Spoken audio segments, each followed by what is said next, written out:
el gobierno ha logrado crear una opinión pública a partir de una fuerte colocación publicitaria que le ha permitido, digamos, una apreciación mayor que no se corresponde con los resultados económicos. Estamos tratando de rescatar la transparencia y la población sabe que no es así.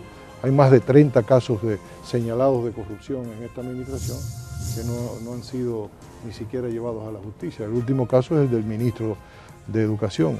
Si nos ponemos a analizar el proyecto político muy bien pensado, muy bien diseñado, que se instaló a partir de agosto del 2020, que no es como mucha gente cree que esta gente llegó a improvisar, no. Si ustedes se fijan las ejecutorias que ha tomado esta administración, había todo un proyecto muy bien definido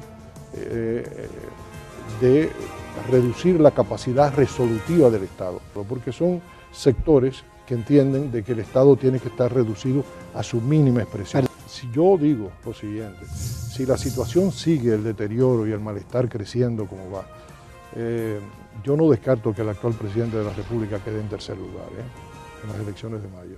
No lo descarto. La entrevista del Telematutino 11, gente importante a tratar temas importantes, nos acompaña el licenciado Roberto Rodríguez Marchena. Roberto fue encargado de la Dirección de Información y Comunicación de la Presidencia, vocero, speaker, y actualmente se desempeña como coordinador de comunicaciones de la campaña del candidato presidencial del PLD, Abel Martínez. Y un gran amigo, caray, sí, así es, de viejas batallas. De viejas batallas. Y de buenas recordaciones. Buenos días, Ramón. Buenos días, Jacqueline. Encantada. Feliz de estar de regreso por aquí. Saludos a Rosa Rita, mi amiga de toda la vida. Se lo daré. Y mi amiga también, la conocí antes que a Roberto. Bueno. En iniciativas democráticas yo también, de la Pucamaima. Sí, de sociedad civil. Roberto, conocíamos tus funciones en Palacio, ¿no? Sí. Estaban bien definidas. A mi juicio, tú has sido uno de los mejores directores de DICON. Muchas gracias. Y magnífico vocero. Ahora, ¿cuál es tu papel como coordinador de comunicaciones de un candidato presidencial? Bueno, es una labor de gerencia, básicamente, ¿no? Tú tienes que gerenciar muchos recursos humanos, ¿no? que intervienen, ¿no?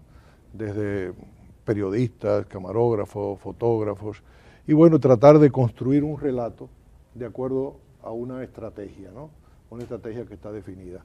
Hay elementos de cobertura, hay elementos, ¿verdad?, de propuestas de relato que tú tienes que tratar de instalar en el menor tiempo posible, porque los requerimientos de los tiempos actuales exigen de que la comunicación tenga que ver mucho con el tiempo, ¿no? O tú instalas el relato o otros te lo instalan en tu lugar. Entonces, es básicamente una labor de gerenciar recursos humanos y de tú ser un poco el guardián de la estrategia. El guardián de la estrategia en la ejecución. Aunque no es el que traza la estrategia. Espérate, que por ahí voy. No es el que traza la estrategia. Nosotros tenemos una comisión de estrategia que define los lineamientos estratégicos. Es decir, no hay un estratega para el candidato. Sí, lo siempre hay uno, y ese uno dirige y acompaña eso que está intentando hacer, de gerenciar todo entonces ese conglomerado de personas que deberán actuar cónsono a la estrategia. A la estrategia, así es. La ventaja que nosotros tenemos es que tenemos una comisión, no es una única persona, sino que son varios compañeros. Es una comisión encabezada por el presidente del partido, que está el secretario general, está Jaime David Fernández Mirabal, está Francisco Javier García y varios compañeros más. O sea, es un equipo que se encarga de evaluar cuáles son los requerimientos puntuales dependiendo de la evolución de las circunstancias. ¿Y cómo se siente ese equipo donde hay tantas estrellas y donde en un momento determinado se dijo como que el candidato no se dejaba llevar? Y de hecho, Francisco Javier García en un momento determinado, que era el encargado de campaña, como que renunció, luego se integró. ¿Todas esas estrellas se han puesto de acuerdo? Sí, funciona perfectamente de manera armónica.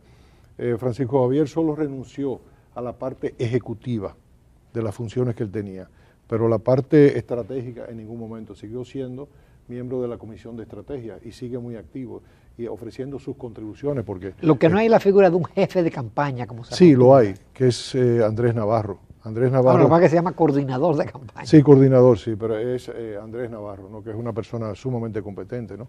Ustedes lo conocen bien. En fin, o sea, hay una perfecta armonía entre las distintas comisiones que intervienen en la conducción de la campaña. Yo les decía, ¿no? Mi papel es más bien gerenciar los recursos que están involucrados en la campaña y garantizar la instalación rápida y masiva de nuestros relatos. Roberto, la estrategia nunca se dice. Obviamente, si yo pregunto ahora mismo, ¿y cuál es la estrategia? No me vas a decir porque es la estrategia y dará información a los contendores. Pero la que están utilizando hasta ahora, ¿ustedes piensan que le ha dado resultados? Excelentes resultados. ¿Y cómo lo saben? Si Abel no pasa de un 12, un 13 en las encuestas. Te voy a decir lo siguiente. En parte tú tienes razón. Las estrategias no se anuncian, sino se ejecutan, se aplican, ¿no? Claro. Las estrategias, pero hay lineamientos estratégicos generales que te lo puedo compartir, se los puedo compartir aquí. O sea, nuestra estrategia en este momento es de movilización y fidelización del voto. Movilización y fidelización del voto. Nosotros estamos empujando a que haya una votación masiva de la población dominicana, de que haya participación. En ese sentido beneficia a todo el sistema de partidos, ¿no? ¿Se puede fidelizar un voto sin dinero? Se puede, claro que sí, a partir de la instalación de un relato y de las convicciones que tú tengas. Es decir, si tú estás convencido de algo, de que algo es necesario, pues tú puedes fidelizar el voto. Las religiones son las mejores expresiones de esto, ¿no? Aquellas personas que siguen una fe religiosa, que están convencidos, pues participan y son o católicos o son evangélicos. Y a veces ellos son los que dan el dinero. También, no, a veces no, la mayor parte de las veces no contribuyen, ¿no? Entonces sí, se puede lograr. Lo que tú tienes que tener instalado un buen relato que se vincule a sus necesidades, ¿no? Tú tienes que conocer muy bien el partido, o sea, o la parte que significa tu partido dentro del sistema de partidos, y entonces tratar de tener un relato que vaya acorde. Y nosotros lo estamos logrando. Roberto, ¿y cómo enfrentar una situación de un gobierno que, por ejemplo, en materia económica, las encuestas no le dan buena puntuación, hay un tema de apagones, hay un tema de inseguridad, pero sin embargo la estrategia del gobierno sí es clara? Transparencia, honestidad, y entonces, claro, eso lo antepone que la oposición ni fue transparente ni fue honesta. Entonces, ¿cómo enfrentar ese relato? Bueno, sobre eso yo podría decir lo siguiente. Primero, el desempeño económico del gobierno no ha sido satisfactorio para las grandes mayorías, ¿no? La gente está comprando la comida mucho más cara, está comprando menos comida, se está alimentando peor. La atención en salud se ha deteriorado fundamentalmente. Programas y servicios que existían, como el 911, como el programa de alto costo de medicamentos, las farmacias del pueblo que están desabastecidas. Es decir, la población está sufriendo realmente una situación de calamidad, no solamente en su alimentación, sino en su atención de salud. Igualmente lo podemos ver en el caso de la educación.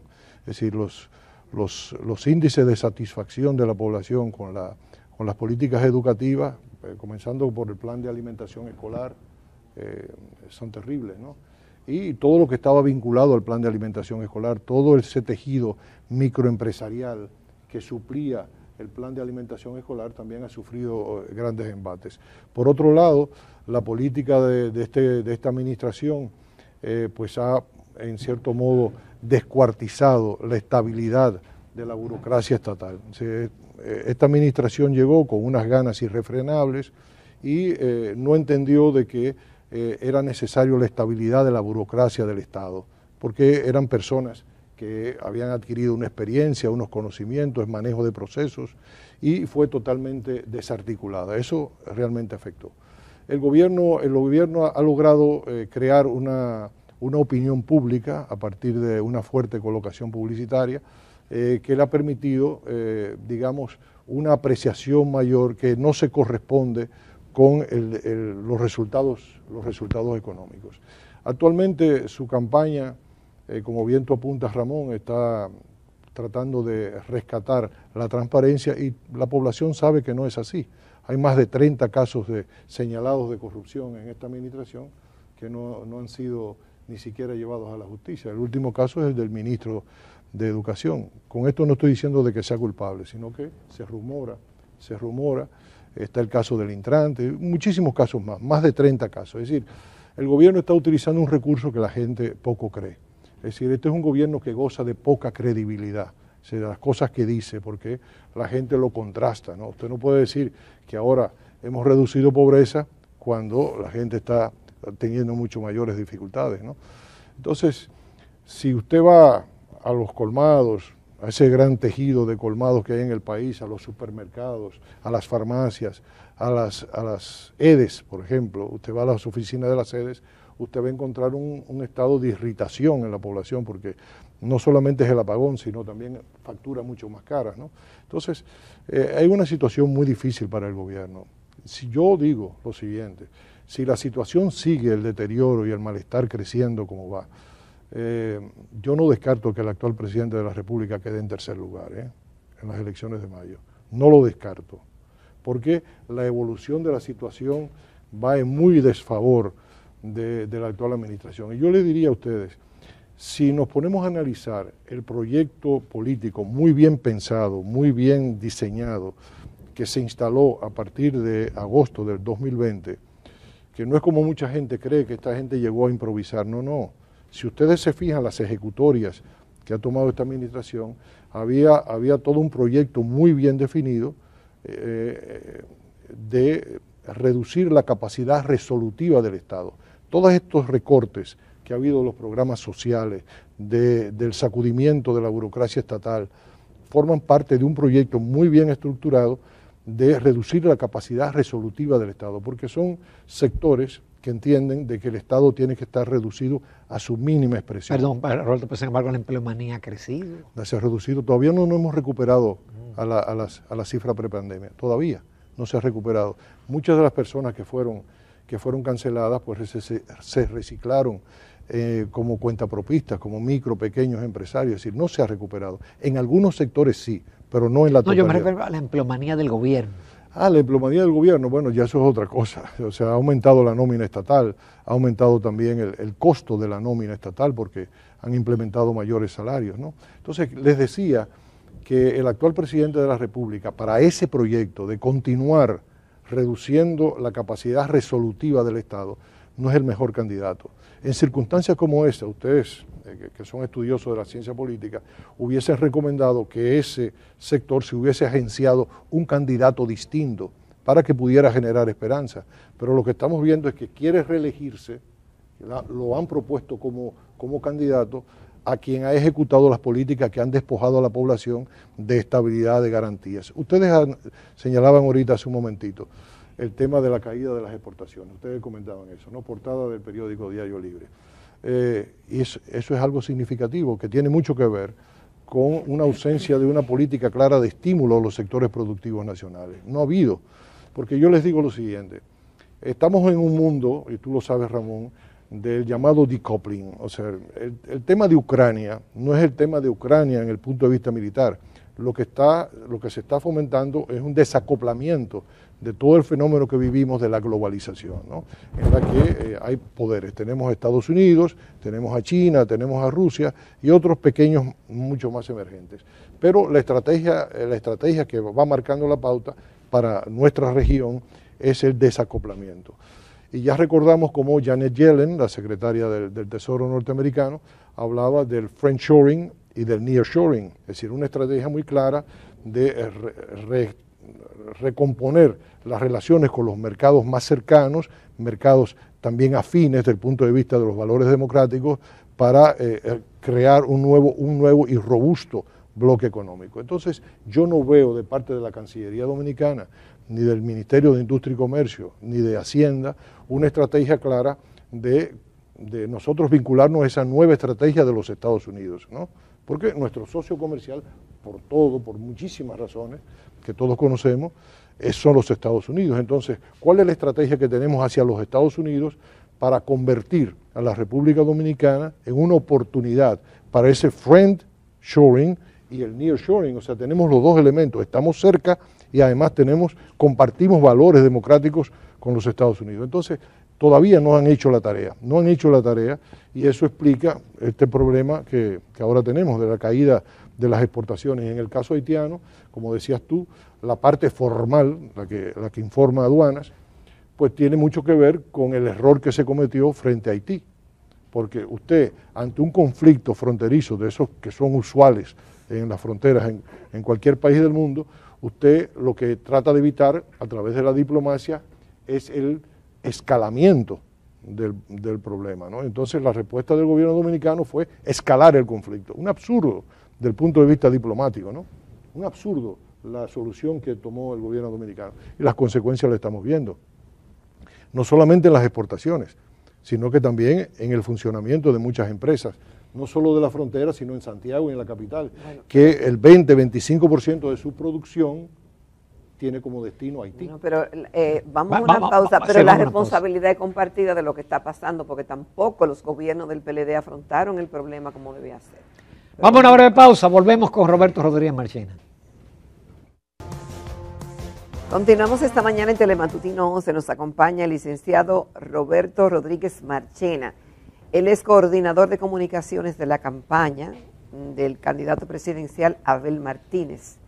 También fue director de DICON y speaker de los gobiernos del PLD, con una amplia experiencia en estos temas. Ustedes forman parte de una alianza llamada Rescate RD. Sí.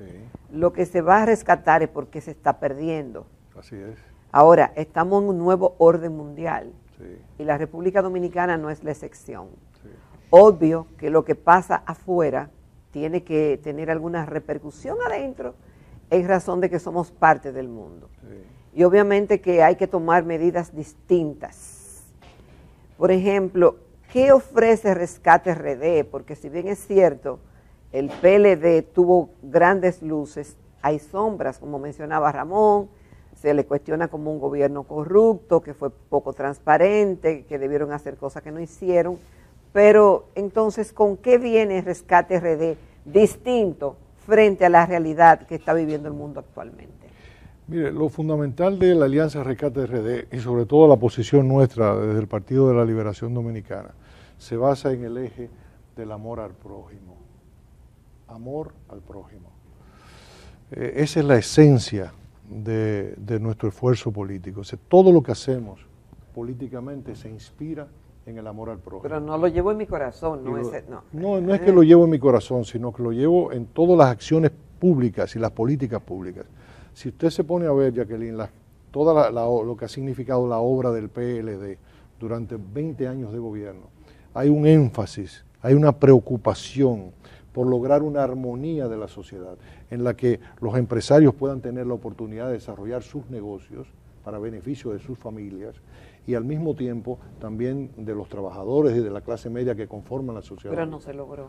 Se logró ampliamente. No se logró porque todavía seguimos siendo muy desigual, todavía la gente sigue diciendo, pero crecemos, pero eso no se derrama, sí, y somos uno de los países más desiguales del área, sí, aún con otros que tienen menor crecimiento y que tienen una economía menor que la nuestra.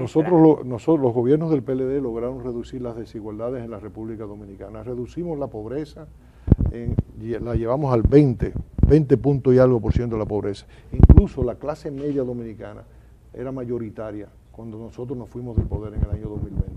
Reducimos la extrema pobreza a niveles mínimos. Transformamos lo que fue la educación en la República Dominicana. Primer gobierno que invierte el 4% en la educación.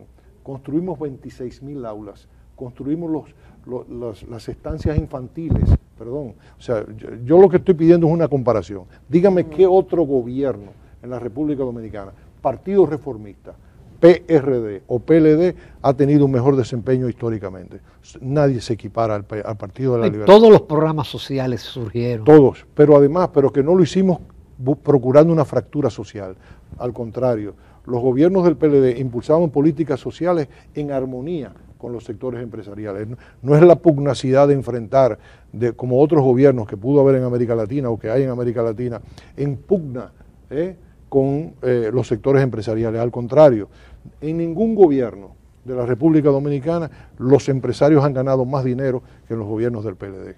En ningún gobierno. Pero al mismo tiempo, en ningún gobierno que ha tenido la República Dominicana, los trabajadores, la clase media ha tenido mayor sensibilidad por mejora de sus condiciones de vida. Por eso digo que el sello distintivo de Rescate RD, particularmente la impronta que introduce el Partido de la Liberación Dominicana, es el amor al prójimo. ¿Y por qué lo digo? Porque esta administración, Jacqueline y Ramón, se caracteriza por una absoluta indolencia y falta de cariño a la población. Si hay un rasgo en esta administración, es que no tiene corazón, Jacqueline y Ramón. Lo que tienen aquí es un pedazo de mármol frío, no le importa, porque Jacqueline y Ramón, si ustedes le tienen a cariño, amor a su prójimo, no desmantelaran el plan de alimentación escolar, no fueran indiferentes con el programa de medicamentos de alto costo, no tuvieran desabastecidas las farmacias del pueblo, porque usted sabe, usted no puede alegar ignorancia de que todas esas cosas están provocando dolor, sufrimiento y muerte de la población. Y usted lo sabe y no le importa. Entonces, ese es el gran pecado capital de este gobierno. Y no hubo gobiernos más transparentes que los nuestros. Dígame qué transparencia tiene este gobierno. Ya le mencionaba 30 casos de corrupción, mencionados, no estoy diciendo que son culpables. ¿Cuáles han sido traducidos a la justicia? ¿De qué transparencia me habla este gobierno? ¿De qué honestidad me está hablando este gobierno? Ninguna. ¿Cuál? Entonces, esos son alegatos. Entonces, el Rescate RD lo que pretende es rescatar a la República Dominicana del absurdo en el que vivimos. Este es un gobierno del absurdo. En el momento en que nuestros productores agropecuarios están cosechando, le importan productos agropecuarios. Usted quiere un absurdo mayor y además un desamor mayor hacia nuestros productores agropecuarios, que usted importarle en el momento en que ellos están de cosecha para que quiebren. Usted quiere mayor desamor que cerrar la frontera sabiendo que eso iba a provocar pérdidas, más de 1.000 millones dicen que fueron las pérdidas, y yo creo que es poco, hubo más. Pérdidas a esos productores, a esos comerciantes. ¿Por qué? Entonces hay toda esa indolencia. Usted me habla de transparencia, pero ¿y qué son estos fideicomisos? ¿Por qué? Si hay instituciones del Estado que pueden gestionar eso perfectamente. Entonces, la característica de Rescate RD es precisamente rescatar esa institucionalidad, rescatar ese camino, porque la población lo que está sintiendo, y por eso le decía, no descarto que el actual presidente de la República quede en tercer lugar en mayo, es que la población siente que no la quieren. ¿Tú te atreverías, Roberto, a proyectar resultados en febrero? Sí, ¿Qué va a pasar en febrero? Yo puedo asegurar que el partido de la Alianza Rescate RD, Partido de la Liberación Dominicana, Fuerza del Pueblo y PRD, podrían llegar hasta 100 alcaldías. No estoy mencionando distritos municipales, 100 alcaldías. 100 de 159, 9, sí, estamos hablando de un 62, 63%, más o menos, cómo está la cosa. Y calculando los errores, las insensibilidades que van a seguir proyectándose,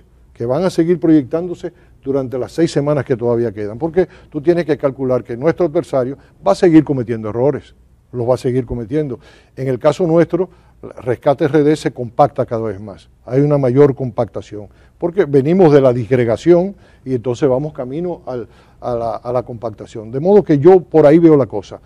Y febrero va a ser lo que los norteamericanos llaman un game changer. En español, punto de inflexión. La palabra es complicada en español, no es muy gráfica, inflexión, ¿verdad? Pero en inglés es muy gráfica. Game changer. Cambio de juego. Sí, exactamente.